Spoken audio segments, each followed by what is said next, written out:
Hi, I'm Elizabeth with Oliver Smith the Jeweler. I'm here today with Oliver, our president, our founder, and my dad. We're answering the question, what is the best Richard Mille?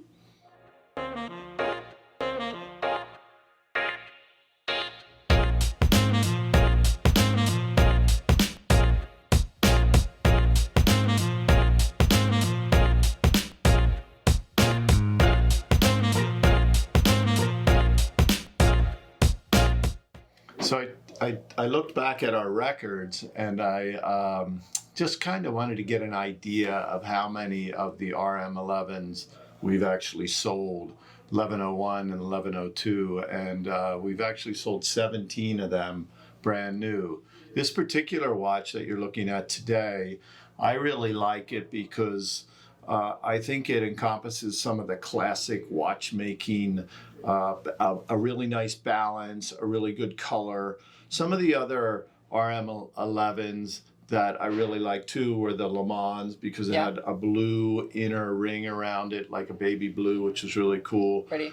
One had like an orange, like Midnight Fire, or Midnight Red it was called, or something. They don't shy away from color, that's for sure. And I think it's harder to sell the color long term because it's fashion.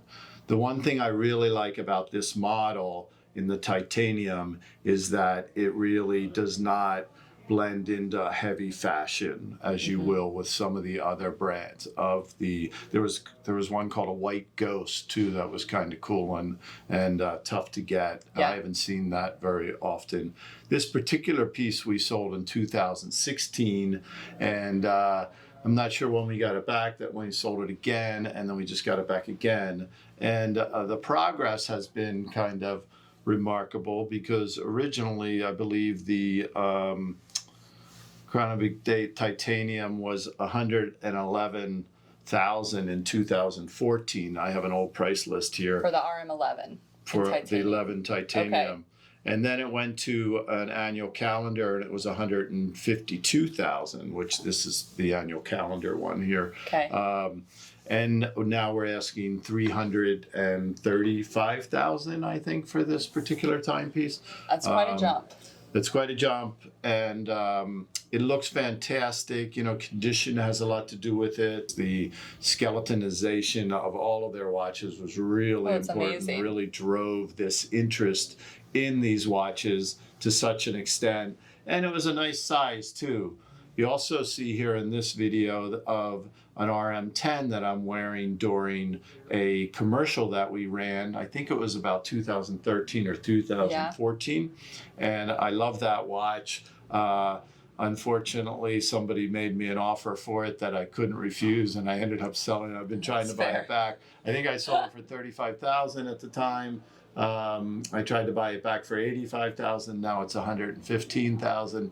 But the RM10 was a little bit smaller than the RM11, and it fit my wrist better. So how would you summarize why the Richard Mille RM11 is the best? I think there's a lot packed into this watch. There's a GMT feature. There's a flyback chronograph that's difficult to make and really cool. There's a annual calendar in there too. I mean, there's a lot packed into the movement, and it's all skeletonized. But the reason I like it so much is it's so well balanced.